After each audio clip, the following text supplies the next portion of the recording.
My wife disappeared on a Tuesday. I remember the exact moment I realized something was wrong. It was 6:47 p.m., and I was standing in the kitchen staring at my phone, watching the minutes tick by. Delphine was never late. In 9 years of marriage, she had never once been more than 10 minutes late without calling.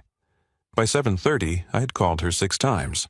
By 8 o'clock, I had called her office, her friends, her gym. By 9 o'clock, I was driving through the streets of our neighborhood, looking for her car, looking for any sign of where she might have gone. By midnight, I was sitting in a police station, filling out a missing persons report while a detective watched me with eyes that were already suspicious. "Mr. Hale, when did you last see your wife?" "This morning, before she left for work." "And what was her demeanor? Did she seem upset, distracted?" "No, she was normal. She kissed me goodbye, told me she loved me, said she'd be home by 6. Did you have any arguments recently, any marital problems?" I looked at the detective, a tired-looking man named Paxton Greer, who had clearly seen too many missing wife cases that ended with the husband in handcuffs. "No," I said, "we were happy. We are happy." He wrote something in his notebook. I didn't know it then, but that was the moment I became a suspect. The first 3 days were a blur of interviews, searches, and unanswered questions. The police searched our house. They went through Delphine's computer, her phone records, her bank accounts. They interviewed our neighbors, her co-workers, her friends from yoga class. They found nothing. No signs of struggle, no evidence of foul play, no indication that she had planned to leave. Her car was found in the parking lot of a shopping center 3 miles from her office, locked, with her purse still inside. She had simply vanished. "Mr. Hale, can you account for your whereabouts between 5 and 7 p.m. on Tuesday?" "I was at home, working in my office. I'm a freelance architect. I work from home 3 days a week." "Can anyone verify that?" "My daughter, Sparrow, she was doing homework in the living room." "Your 8-year-old daughter." The implication was clear. An 8-year-old's testimony wouldn't hold up against a grieving, or guilty, husband. "I didn't do anything to my wife," I said, fighting to keep my voice calm. "I love her. I would never hurt her." Detective Greer nodded, his expression unchanged. "Of course, Mr. Hale. We're just trying to establish the facts." But I could see it in his eyes. He had already made up his mind. By day 5, the media had found me. I don't know who tipped them off. Maybe someone at the police station, maybe a neighbor looking for 15 minutes of fame. But suddenly, there were vans parked outside my house, cameras pointed at my windows, reporters shouting questions every time I stepped outside. "Mr. Hale, do you have any comment on your wife's disappearance?" "Mr. Hale, is it true the police consider you a person of interest?" "Mr. Hale, did you kill your wife?" I stopped going outside. Sparrow stopped going to school. The other parents were afraid to let their children near her, afraid of association, afraid of the spotlight, afraid of whatever darkness might have touched our family. My daughter was 8 years old, and she was being treated like the child of a murderer. "Daddy, where's Mommy?" I held her on my lap, trying to find words that would make sense to a child.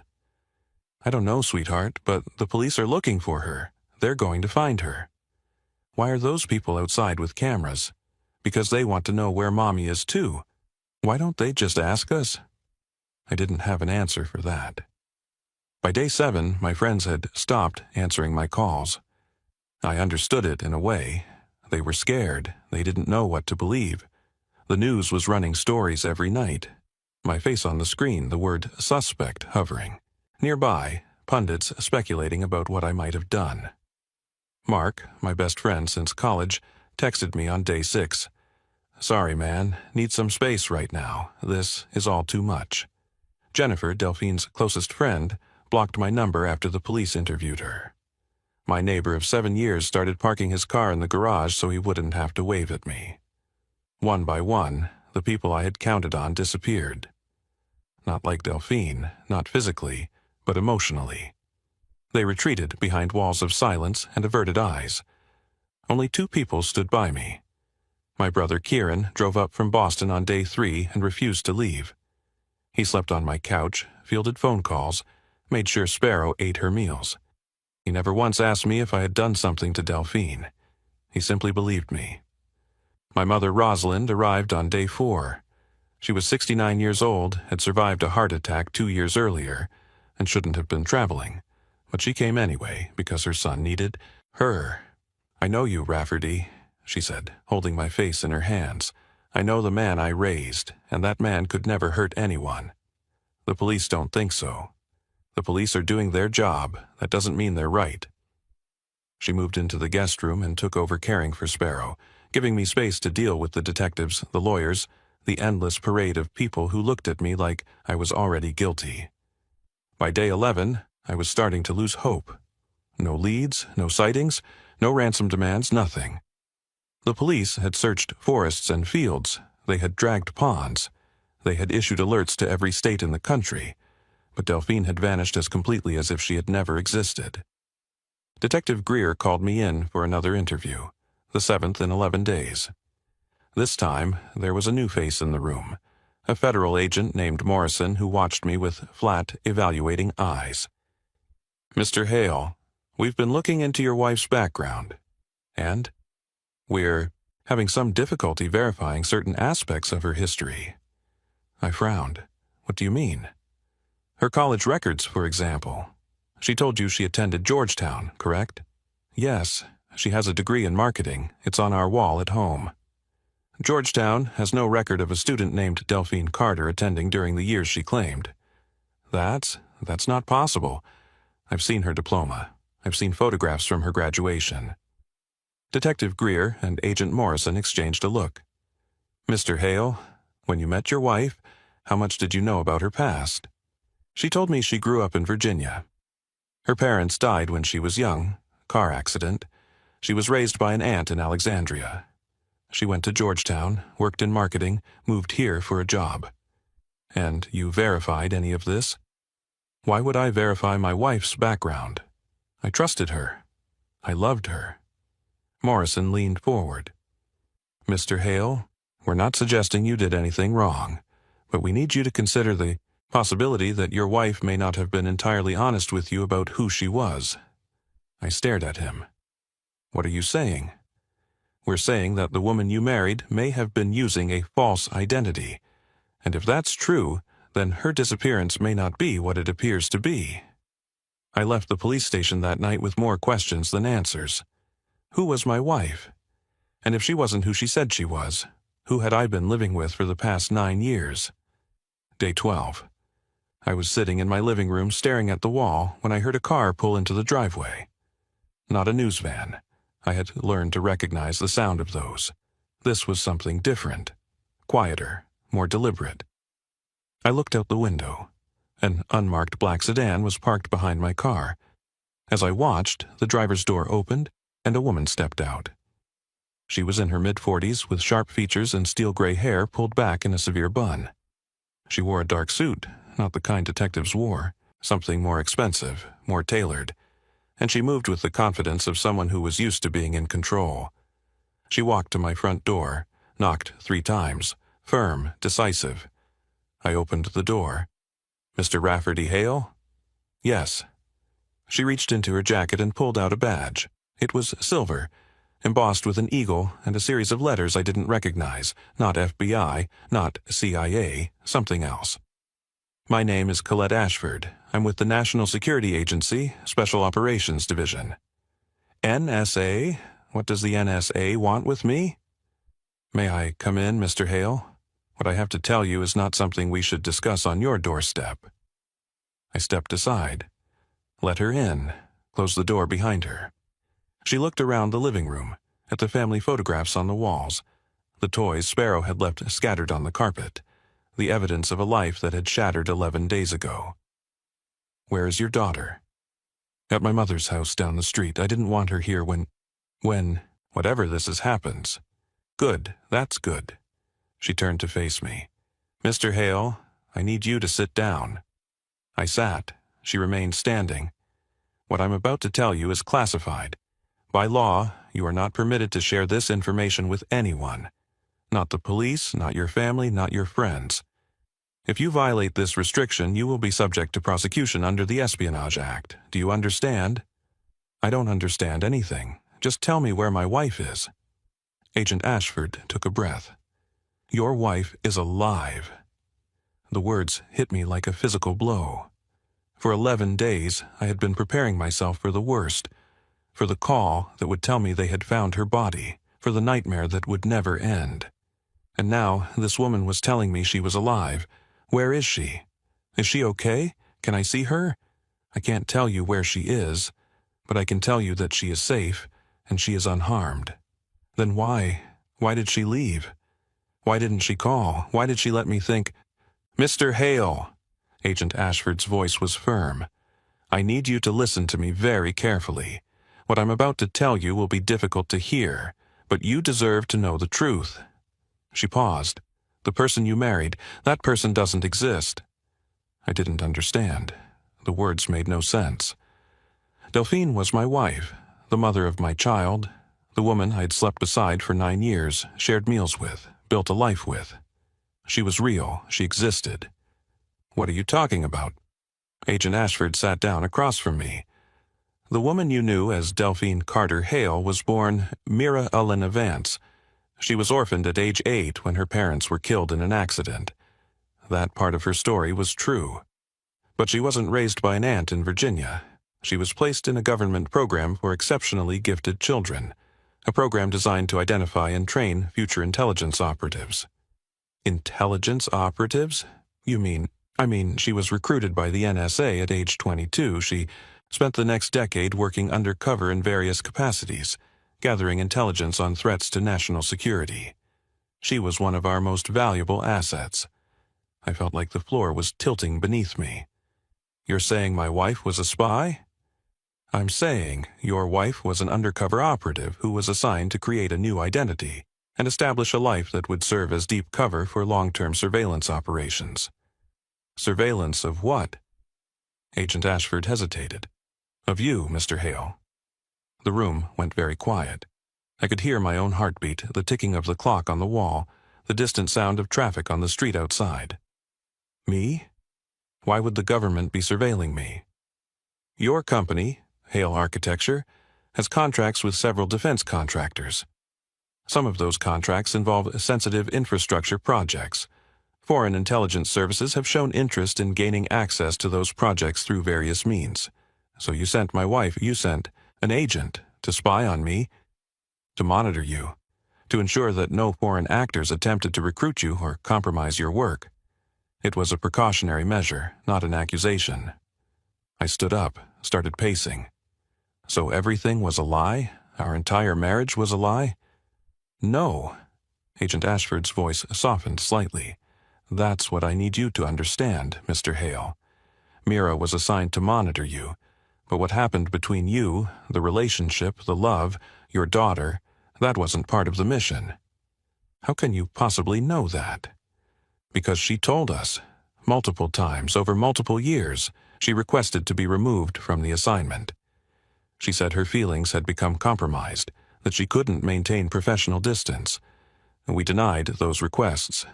You denied she was too valuable an asset to remove. Her cover was perfect.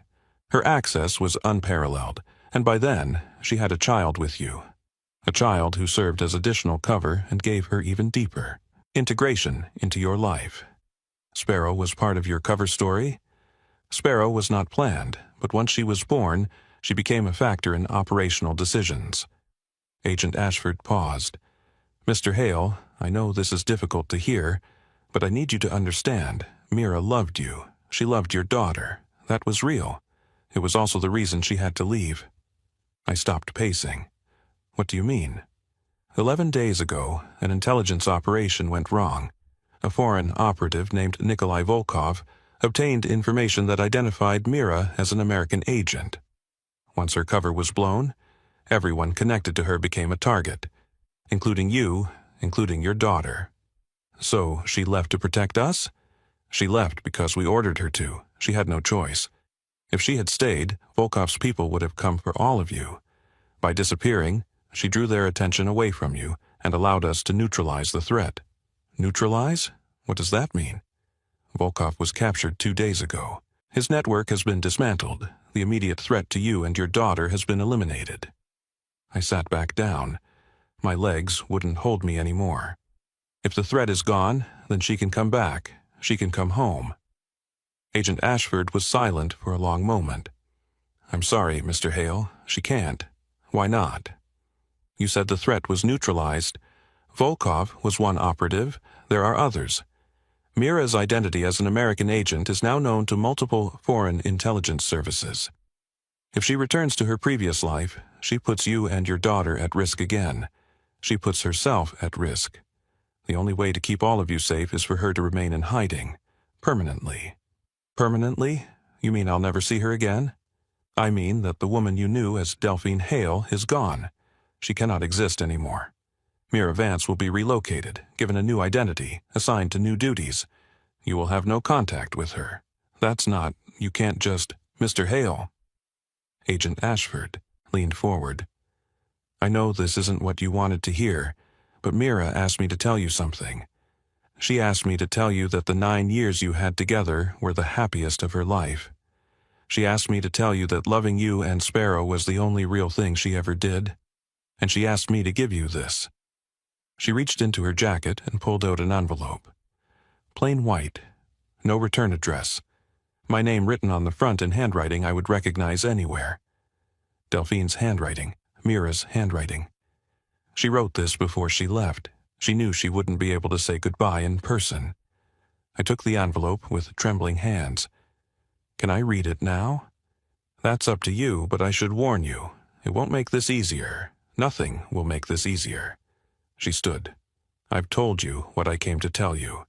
The police will be informed that your wife was located, and that she left voluntarily due to personal reasons.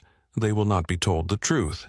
As far as the world is concerned, Delphine Hale abandoned her family. Your name will be cleared, but your wife will be remembered as a woman who walked away. And I have to live with that? Let everyone think she just left? You have to protect your daughter. You have to give her a chance at a normal life. And that means keeping the truth buried. She walked toward the door. I'm sorry, Mr. Hale, truly. I know how inadequate that sounds. She left. I sat alone in my living room, holding an envelope that contained the last words my wife would ever say to me. And I began to read. My dearest Rafferty, I don't know how to write this letter. I've started it 100 times, and every time the words feel wrong. How do you explain 9 years of lies to someone you love more than anything? I'll start with the truth. My name is Mira Vance. I was born in 1986 in a small town in Pennsylvania. My parents died when I was 8. That part was real. But everything else I told you was a cover story, a fiction designed to create a person who could fit seamlessly into your life. I was assigned to monitor you. Your company had contracts that interested foreign intelligence services, and the NSA wanted someone on the inside to make sure you weren't compromised. That was my mission. That was supposed to be the only thing between us. But then I met you. Do you remember our first conversation? It was at that coffee shop on 3rd Street, the one with the terrible pastries and the beautiful view of the park. You were reading a book about ancient Roman architecture, and I asked you about it, not because I cared about Roman architecture, but because it was an easy way to start a conversation. You talked for 45 minutes, about arches and aqueducts and the mathematics of domes, about how the Romans understood something fundamental about weight and balance that we've been trying to recapture ever since. You were so passionate, so completely absorbed in something you loved, and I remember thinking, this man is different. This man is real. I was supposed to be gathering intelligence. Instead, I was falling in love. By the time we got married, I had already broken a dozen protocols. I had filed requests to be removed from the assignment. I had told my handlers that I couldn't maintain professional distance. They denied every request. They said I was too valuable, that my cover was too good, that I had to stay. So I stayed, and I built a life with you. A real life, with real feelings, even though the foundation was made of lies. When Sparrow was born, I knew I could never leave. Not because of the mission, by then I barely remembered the mission, but because of her. Because of you. because of the family we had created together. I know you must hate me right now. I know you feel betrayed, manipulated, used, and you have every right to feel those things. I lied to you for 9 years. I let you believe in a person who didn't exist. But Rafferty, the love, was real. Every kiss, every laugh, every quiet moment watching Sparrow sleep, that was me. The real me. The person I might have been if I'd been given a different life. I have to go now. There are people who want to hurt you and Sparrow to get to me, and the only way to keep you safe is to disappear. By the time you read this, I'll be somewhere far away, with a new name and a new face, starting over again. I won't ask you to wait for me. I won't ask you to forgive me. I'll only ask you to do one thing. Tell Sparrow about the mother who loved her. Not the spy, not the agent, not the woman who lied. Tell her about the woman who read her bedtime stories and kissed her scraped knees and held her when she was scared of thunderstorms. That woman was real, Rafferty. She was the best part of me. I love you. I will always love you. And I'm sorry for everything.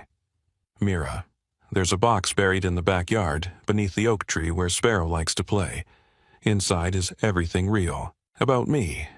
Photographs from my childhood, letters from my parents, the few true things I managed to save from my old life. I want Sparrow to have them someday. I want her to know where she comes from.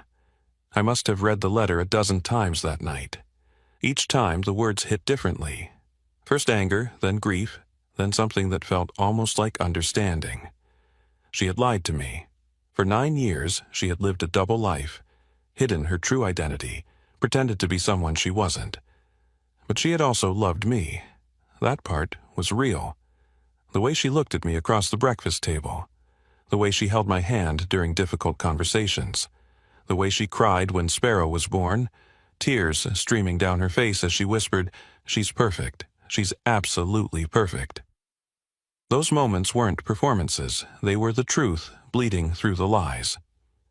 I went to the backyard that night, dug beneath the oak tree with a garden shovel, my hands shaking, my eyes blurred with tears. The box was exactly where she said it would be. Metal, waterproof, sealed with a combination lock. The combination was Sparrow's birthday, a detail she knew I would figure out. Inside were photographs. A little girl with dark hair and serious eyes standing between 2 adults who must have been her parents. Letters written in faded ink, from a mother to a daughter, full of love and advice and hopes for the future. A pressed flower, a charm bracelet, a worn copy of Anne of Green Gables with a child's name written inside the cover, Mira Elena Vance. These were the fragments of a life that had been erased, the evidence that the woman I loved had once been a real person with a real history, before the government remade her into someone else. I put the box in my closet. I would give it to Sparrow someday when she was old enough to understand, when I was ready to explain. But that night, I just sat in the darkness and grieved. For Delphine, who never existed, for Mira, who I would never know, and for the life we had built together, a beautiful lie that had finally collapsed under the weight of its own impossibility. The days after Agent Ashford's visit were strange. True to her word, the police were informed that my wife had been located and had left voluntarily. Detective Greer called me with the news, his voice carefully neutral. "Mr. Hale, it appears your wife chose to leave on her own. We're closing the missing persons case." "And that's it? No explanation?" "We're not privy to the details. Federal authorities have taken over. I'm sorry. I know this isn't the closure you were hoping for." Closure. What a strange word for a situation that would never truly close. The reporters packed up and left within hours of the announcement. Suddenly, I wasn't interesting anymore. Just another man whose wife had walked out on him. Sad, but not newsworthy.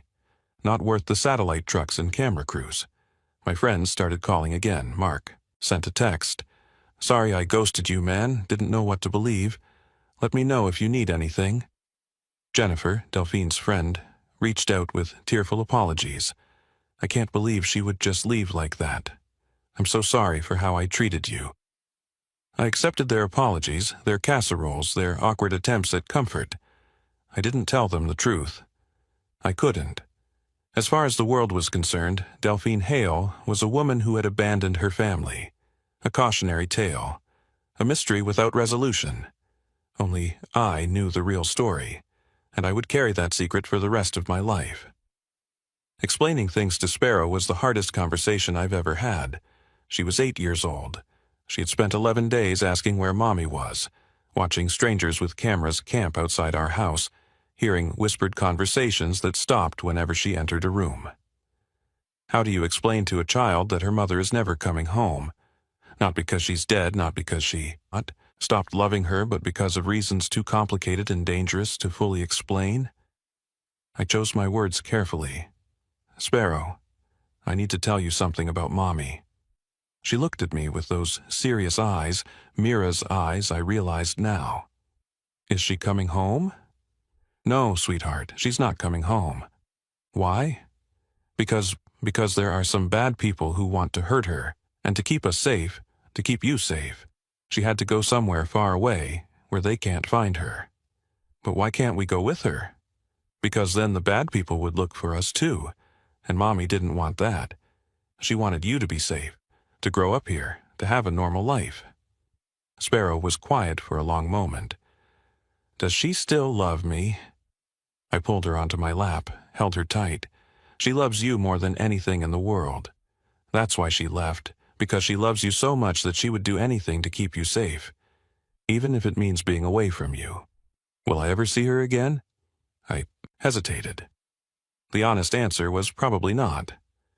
The truth was too complex for an 8-year-old to understand. I don't know, sweetheart. Maybe someday, when things are safer. But for now, we have to be brave. We have to take care of each other. She nodded slowly. Daddy? Yes? I miss her. I know, baby, I miss her too. We sat together for a long time, holding each other, crying together, beginning the long process of learning to live without her.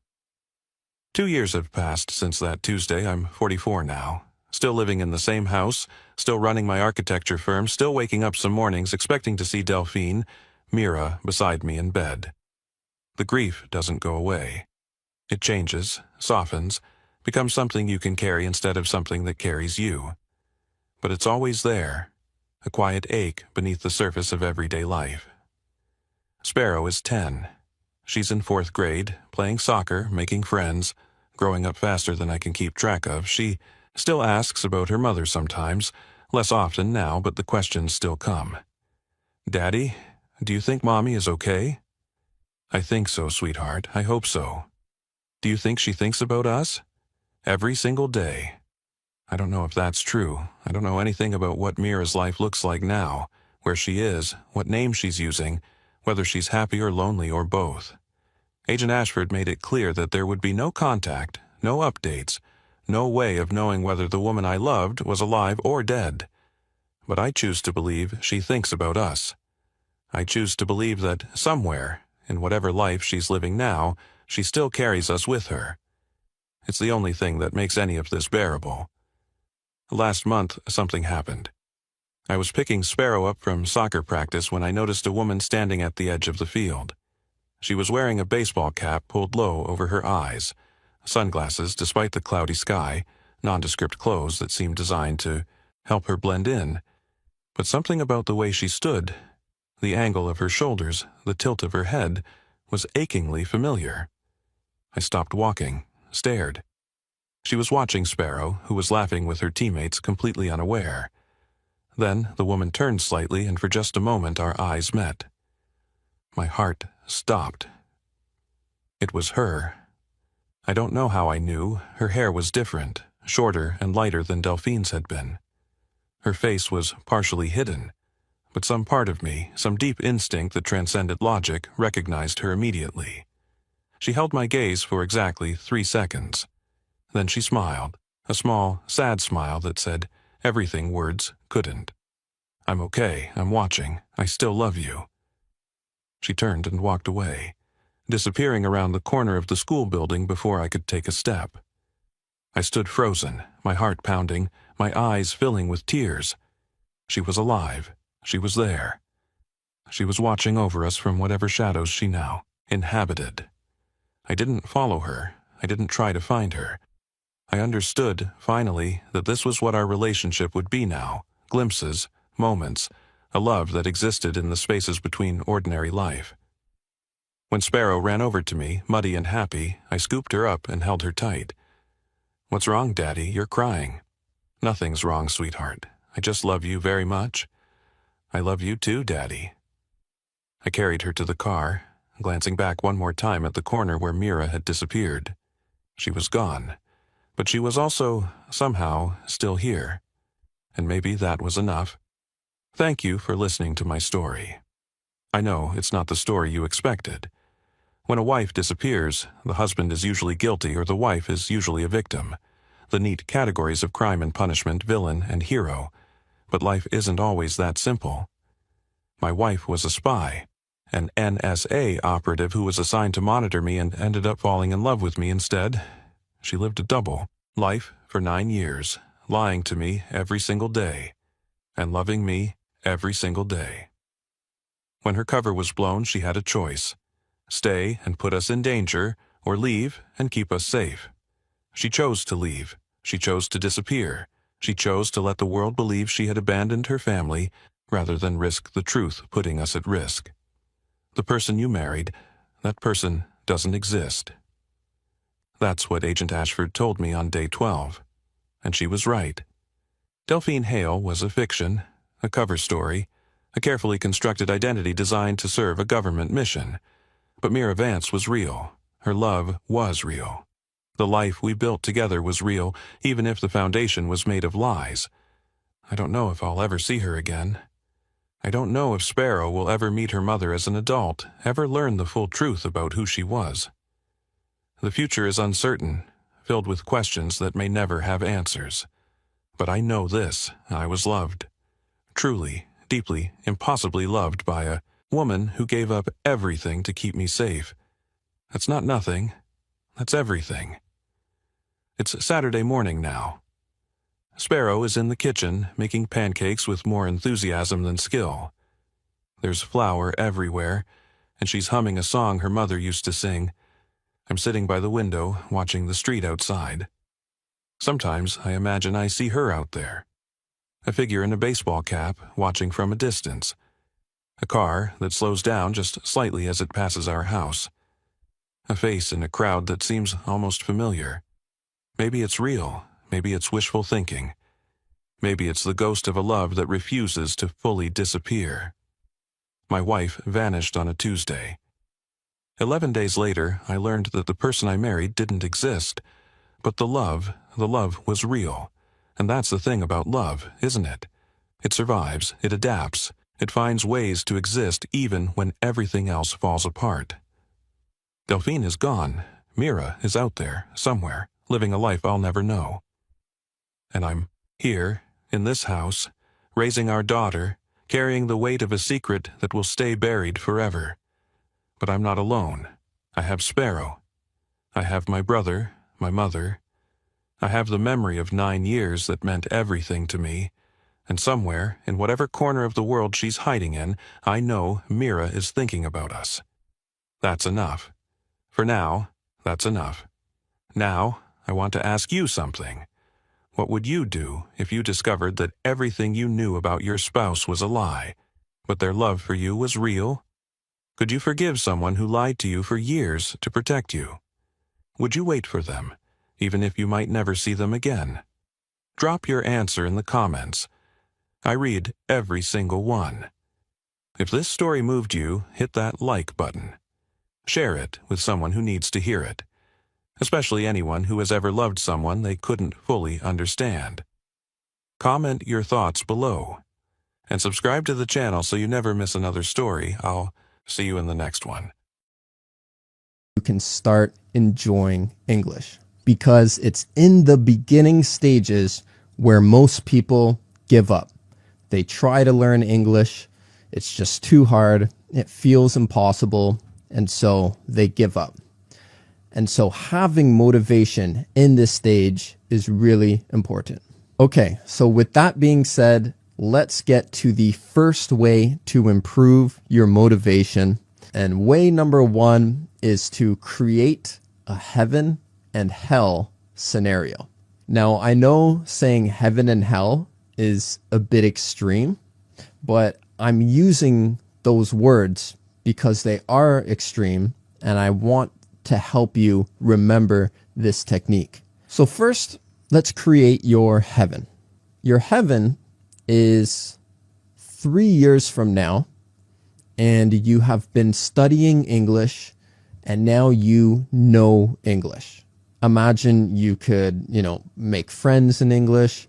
When you travel, you're able to talk to the people around you in English. If you go with a group, maybe some of your other friends don't know English, so you can speak English on their behalf. Also, if there's an English TV show, you can watch that. So that is your heaven, okay? 3 years from now, after studying English, that's your heaven. Now imagine your hell. So your hell is also 3 years from now. And again, please don't get offended. It's just an extreme word to create the contrast. But your hell